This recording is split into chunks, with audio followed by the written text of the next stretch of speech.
is in Sudan, in DRC, in many parts of the world, in Ukraine. But at the end of the day, it is still a wonderful and a beautiful world. And that is why we're here today to celebrate and to say, Karibuni sana, welcome to Kenya. We're very proud to host all of you. After the speeches, with permission of the President, I'm going to request that the senior United Nations members to be able to go on this side so that United Nations Secretary General will get an opportunity to introduce you to His Excellency President William Ruto. And with those few words, it is now my pleasure to welcome His Excellency President William Ruto to address you. Welcome, Your Excellency. We can all be upstanding and, and stretch a little bit. You don't have to stand. Please. Thank you very much. I am very careful when the UN Secretary General is around, because he once gave me a lesson on protocol. Allow me, Mr. Secretary General, to say this. I was having a conversation with the Secretary General. I have a lot of respect for him. I kept on referring to him, Your Excellency, until I think he got annoyed. And then he told me, listen, if you don't call me António, and you continue calling me Your Excellency, I am going to call you Your Majesty. So I stopped calling him Excellency. That's the extent of the protocol. Let me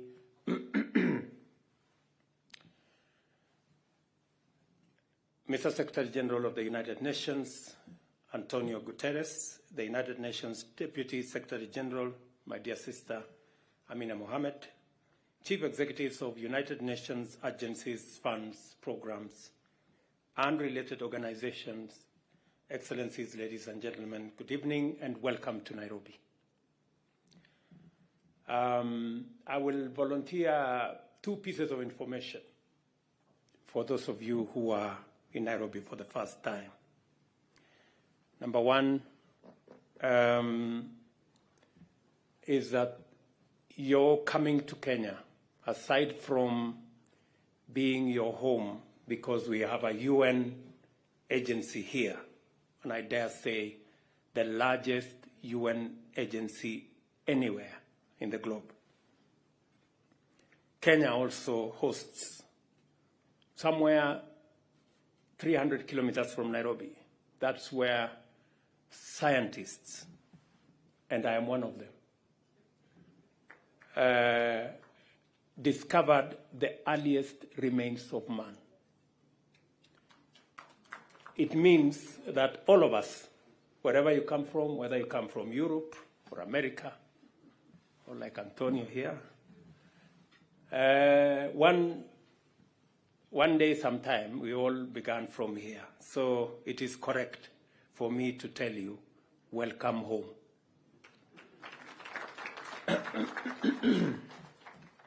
Secondly, let me also volunteer some small information. 10 minutes drive from your hotel room is our national park. And we have all the wild animals there. We have the lions, the cheetahs, and elephants, and many wild animals. Occasionally, they break off from the fence. So, if by any chance you find a lion in the streets as you go shopping, please be careful, because it is not tamed, it is wild. And with that information, I'm sure you are armed enough to find your way in the city of Nairobi. But Mr. Secretary General, I'm honored to extend a very warm welcome to all of you. And from the great organization that we all belong, the United Nations, we hope you will enjoy the Kenyan hospitality. And on behalf of the government and people of Kenya, we are delighted by your presence here today. I would like to express our gratitude to the United Nations for selecting Nairobi as the venue for the UN Executive Board Coordination Meeting. This demonstrates our excellent relations, and as a global center for multilateralism, we are proud of this kind of gesture and look forward to hosting future coordination meetings. I'm confident that the discussions of the Chief Executive's Coordination Board meeting will strengthen the role of the United Nations in delivering the global mandate that you hold. Congratulations to you, Mr. Secretary General, for successfully guiding the Central Board in essential operations. We pledge Kenya's complete commitment and support to what you do for the sake of humanity. We recognize the critical role of the United Nations in promoting global cooperation, supporting sustainable development, and addressing global challenges through its global coordination, advocacy, and awareness raising, financial and technical assistance, and monitoring and reporting processes. Kenya is a crucial partner of the UN in multiple sectors, including implementing Agenda 2030, supporting the United Nations operations in the Horn of Africa and the Great Lakes region, and addressing complex global challenges such as climate change, environmental degradation, biodiversity loss, food insecurity, economic inequality, and of course, political instability. Our coordinated and strategic partnership has benefited from the development reforms, enhanced coordination of UN country teams, integrated pragmatic support, and mobilization of funding aligned with our national priorities through the UN Sustainable Development Cooperation Framework 2022-2026. In our region, the Horn of Africa and the Great Lakes, we continue to face many crises and natural calamities. Kenya, in collaboration with other member states, regional organizations, and the UN, provides political leadership towards resolving some of these very complex challenges. Specifically, Kenya has taken a leading role in championing peace in Eastern DRC through the EAC-led Nairobi process. We are keen to work with all international partners to restore peace and security in the Sudan. Somalia provides an opportunity to act in concert to consolidate gains made since the deployment of AMISOM in 2007. Kenya is proud of the United Nations offices in Nairobi and has invested heavily in the UN complex and Gigiri area's infrastructure. I call upon the leadership of the UN to strengthen the United Nations office in Nairobi to effectively extend its services to the Global South. We already demonstrate this goodwill in the ongoing renovation of the UNON Blocks A to J, and we hope that upon completion, the state-of-the-art complex will be an iconic model at the status of other UN headquarters in the Global North, improving the delivery of its programs. I invite all of you to take advantage of the various hubs in Kenya to enhance efficiency and effectiveness in achieving your mandate. Mr. Secretary General, I have told you earlier that whenever you speak our language, and you are our voice on the two most important items that the Global South faces. Number one is the subject of climate change. We believe that it is time for us as humanity to appreciate the existential threat that climate change poses, not to any particular country, any particular region, but to humanity in its entirety. And the urgent need to reconfigure what can be done, what everybody can do to deal with this challenge. We have taken the position as people from the Global South that it is not enough for us to say we didn't contribute much. It is not enough for us to say we are victims.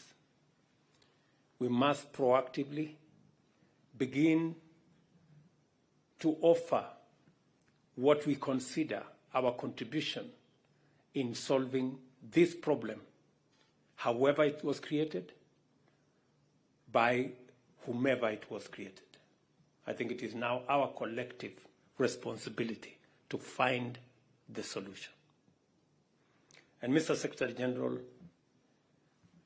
I want to tell the UN family here, because we believe in you, that Africa, indeed the Global South, we have ideas, we have suggestions, we believe we can be part, and we should be part of the solution. It is now a foregone conclusion that we have to change the trajectory from development fueled by fossil fuels to green energy growth. It's a foregone conclusion. I think we are beyond the Rubicon. And therefore, it is important that we find, where do we find the next energy to power world development? And we are making an offer that we have the largest resources of renewable energy.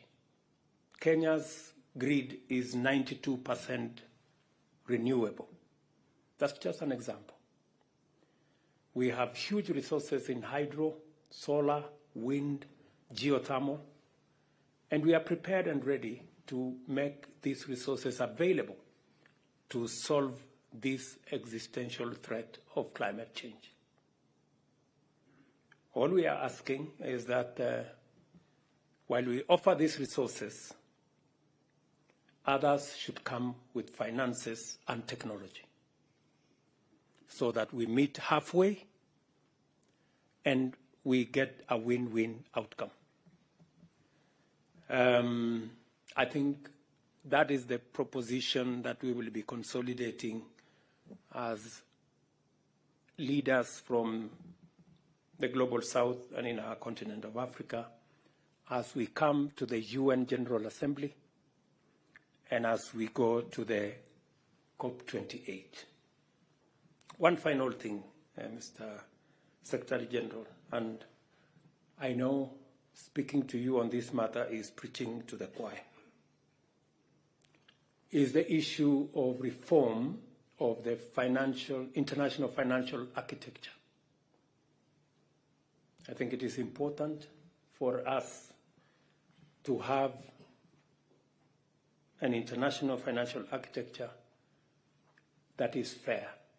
We are not asking for one that favors us. We are asking for one that is fair, that treats everybody equally.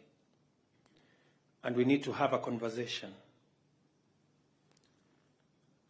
how this can be brought to being. We have suggestions, we have ideas, and we will be meeting halfway so that we can have this conversation and be able to unlock the potential that exists if we were to have access to finances. Finally, let me say on the subject of climate change one more time. And I speak a lot about climate change because in my PhD program, as a scientist, I was heavily invested in matters environment.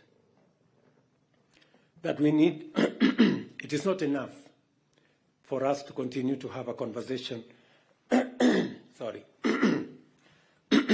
to have a conversation about adaptation. It's a good conversation. Loss and damage is a good conversation. But I think the most important conversation we need to have is about climate investment, climate financing. That's the real conversation we need to have. And hopefully we should create a framework for us to have that conversation. We certainly need to have a carbon market. We need first to understand the carbon trading. We need to assess those who emit, what are they doing, and what does it cost those who don't. Mr. Secretary General, I know the United Nations is a global power. I do not want to push my limits beyond there. Let me stop. I request, ladies and gentlemen, that we all rise and join in a toast to the warm and cordial collaboration between Kenya, the United Nations and its agencies, and to the continued good health and well-being of my good brother, His Excellency António Guterres, the continued prosperity of the United Nations family, and the continued partnership with the Republic of Kenya.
Thank you very much. Let me ask His Excellency António Guterres. In this wonderful demonstration of the fantastic hospitality of Kenya. Our meeting has a meaning. We came to Kenya for reasons of gratitude, of admiration, and of solidarity. First of all, gratitude. The hospitality of Kenya does not translate itself only in a wonderful dinner. We feel that hospitality day after day in our campus in Nairobi. We received from the Kenyan government the largest campus in the world, in the most beautiful area in the world. And during all these days, had an extraordinary expression, not only of hospitality, but of true brotherhood and sisterhood in the way Kenya has supported the activities of the United Nations here in our compound and in the agencies and the teams that work in your country. We have many host countries, and I'm grateful to all of them. But I have no doubt in saying that you are the best host country for UN activities in the world. Gratitude, but also admiration. I am deeply moved by what has been the extraordinary leadership of Kenya and your personal extraordinary leadership in the difficult moments the region has known in the last years, and particularly in the last months and weeks, with a permanent initiative and a permanent commitment to lead the African solution for the African problems that surround you. Ethiopia has known a devastating civil war. Kenya had an absolutely central role in creating the conditions for a peace process that we all believe will lead to a positive solution for all the Ethiopian problems. When one sees today the tragedy of Sudan, it is clear your personal leadership, together with the countries of IGAD, together with the African Union, and we are fully ready to support it, in trying to make sense of this horrible situation in which two leaders are fighting each other and destroying their own country. And again, Kenya is in the front line of addressing the problem and doing everything to solve it. In the DRC, and in the DRC we have MONUSCO, and we know how difficult it is to operate in the DRC. And we are extremely grateful for what has been the Kenyan initiative, the Nairobi process, and the courage of Kenya sending Kenyan military in a very, very, I would say, dangerous situation, not waiting for financial support, not waiting for equipment or for whatever. You have sent a group of troops that has performed, together with your political initiative, almost a miracle. We have seen the M23 at the doors of Goma, and we know Goma is safe, and the M23 is slowly retreating. Things have calmed down. The problem is not solved. But we know that Kenya is in the front line to address it and to help to solve it, because the Democratic Republic of Congo people need and deserve peace more than anyone else in the world. I visited Somalia many times, and I know the very important role that Kenya has always played in relation to the stabilization of Somalia and in relation to the fight against terrorism in this part of the world.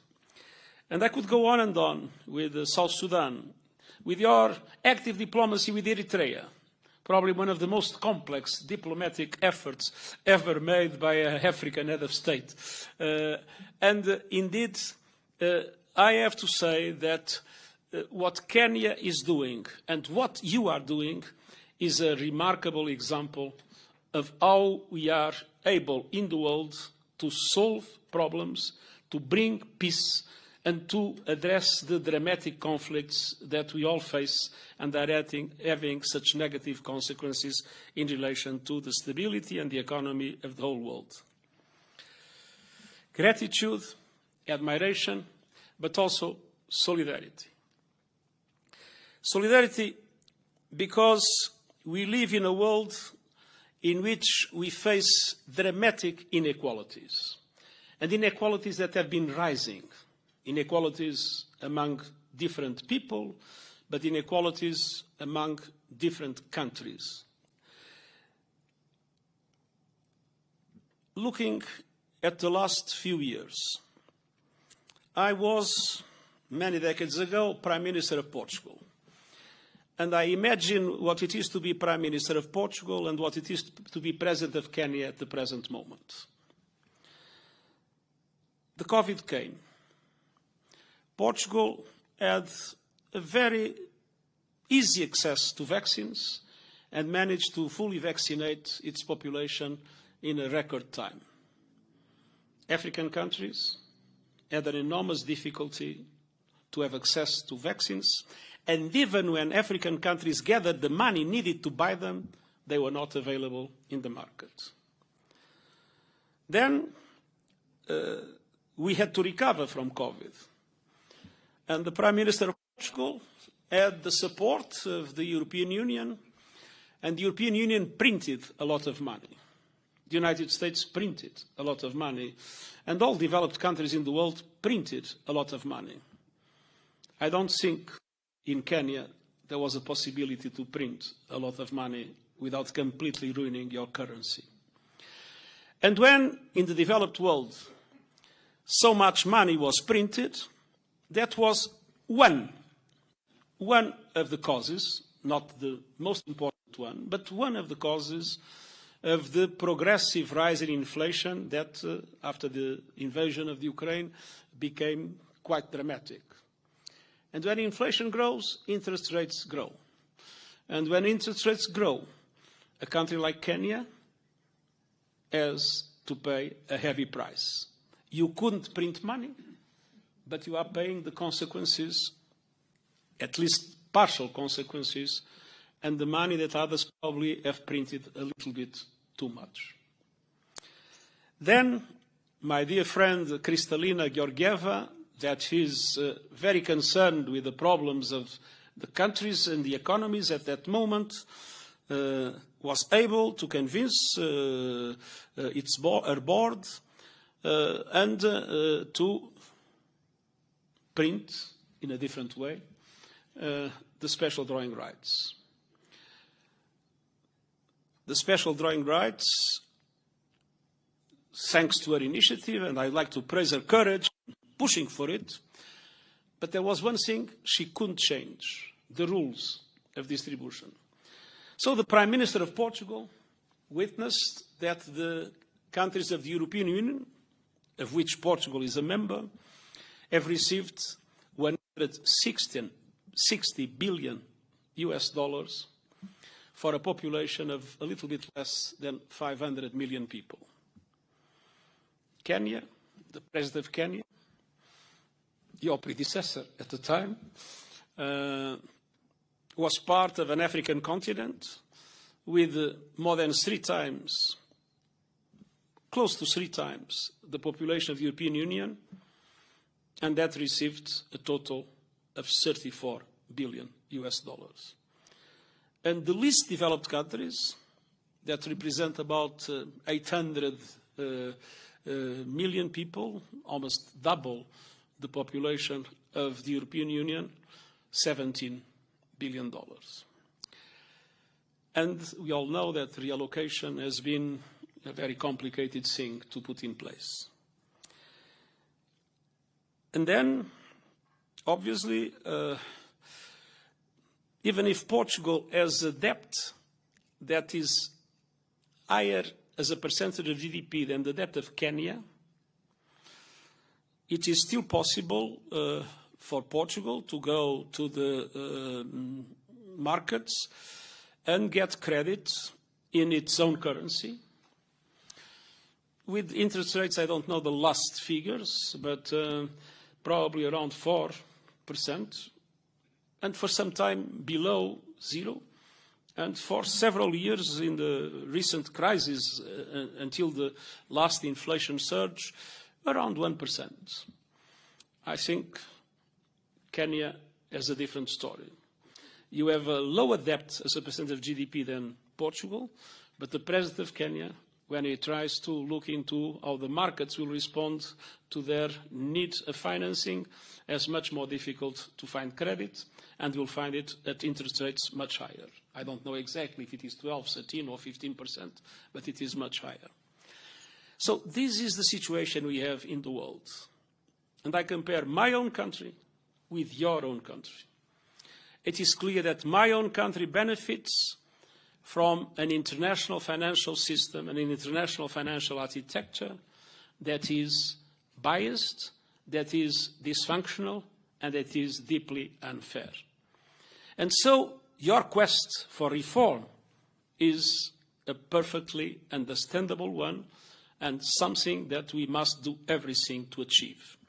By coincidence, by coincidence, we will be discussing tomorrow afternoon a draft for what I hope will be presented in the next few weeks in the UN to all member states with a policy brief on the reform of the international financial system in the context of preparation of the so-called Summit of the Future, or of our common agenda, as we name the set of initiatives in which we are involved, covering many other aspects, the digital compact, the problems of the agenda for peace, but as an essential focus on the questions related to how to address the dramatic structural inequalities that are embedded in the way our financial system is organized. And here Africa was a double victim of colonialism. First of all, because of colonialism itself. And I'm particularly at ease because I come from a colonialist country. But second, because when the institutions that are today the pillars of multilateralism, the UN, the Bretton Woods institutions were created, the African countries were not yet independent. They were not there.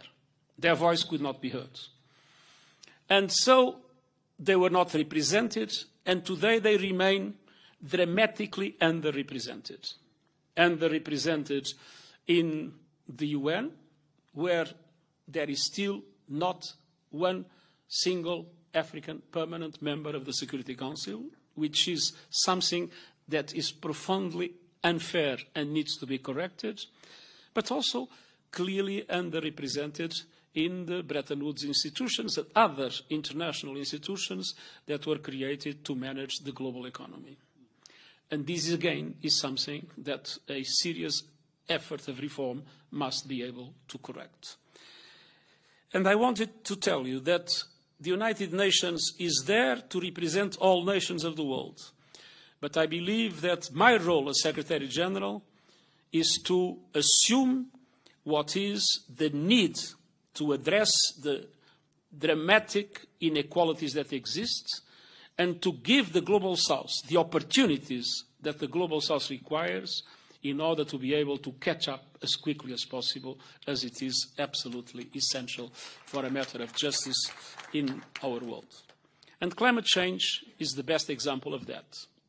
As you said, Africa had a very small contribution to climate change, but many African countries are in the front line of the impacts. Floods, droughts, many other aspects. And this is a factor not only of poverty, in some situations of hunger, but a factor of instability. One of the reasons why the Sahel has witnessed such a progression of terrorist forces is exactly because of the impacts of climate change. It's not the only reason, but it is an accelerator of all the other reasons that are creating so many factors of instability within the African continent and other parts of the world. And indeed, the drama is that independently of everything that is being said, we need to dramatically reduce emissions this decade, and the emissions are still growing. And 80% of the emissions are of G20 countries, developed countries and large emerging economies. It's not Kenya, once again. In this case, Portugal also has a very small contribution. But the truth is, those countries have the responsibility, and it's good to see that Kenya is also ready to assume that responsibility, to dramatically reduce emissions this decade if we want to rescue the planet and if we want to make it still possible to get to an increase of 1.5 degrees by the end of the century. Unfortunately, we are not there. Developed countries are not doing enough. Emerging economies are not doing enough. And we have proposed the Climate Solidarity Pact, in which both would assume more ambitious targets, and at the same time, developed countries would be able to provide the forms of financial and technological support for emerging economies to be able to accelerate their own transition into renewables and other forms of the green economy. And on the other hand, the climate change is there, and you witnessed that with the drought that you faced. And so, as you mentioned, adaptation, loss and damage, all these are crucial aspects in relation to which we have not yet found adequate answers. Adaptation is still not getting 50% of climate finance. And the loss and damage, let's keep our fingers crossed to make sure that it becomes a reality before the next COP in the Emirates. So we, as you mentioned, we, as United Nations, we have not the power, a secretariat and agencies, and we have not the resources to change these things. But one thing you can be absolutely sure, we will be at your side. We will be together with the Global South, fighting for a world that is more based on justice, on fairness, a world where all women and men can have access to the same opportunities. It will not be immediate, but one thing needs to be done immediately. It's to reverse the trend that is amplifying inequalities and that is making our Agenda 2030 and the Agenda 2063 of the African Union becoming a dream instead of a reality. We still are on time to start reversing this trend, but that needs a lot of courage, and that needs those that today have the power to understand that it is better to share their power and the resources than to face a world that will be condemned to climate havoc and to more instability, more conflict, more wars, which means that nobody will benefit from it. You can count on our solidarity because it's the right thing to do and because we are all citizens of the world and sons and daughters of the same God. Thank you very much.